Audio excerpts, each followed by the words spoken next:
In this video, I'll show you how to remove a payment method on Prizepicks.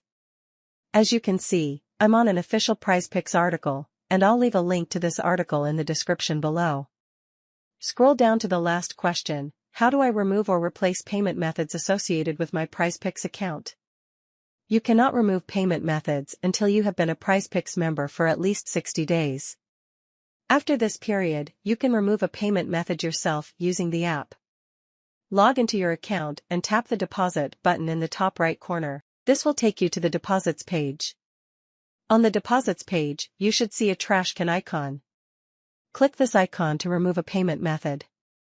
If the trash can icon isn't there, it means you still need to wait for your 60-day waiting period to end. Remember, you can only request to remove a payment method once per calendar month and no more than 5 times within any 12-month span.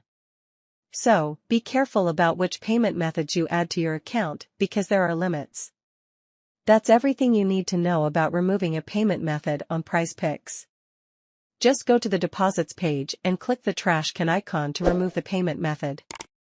If this video was helpful, make sure to like the video, and thank you for watching.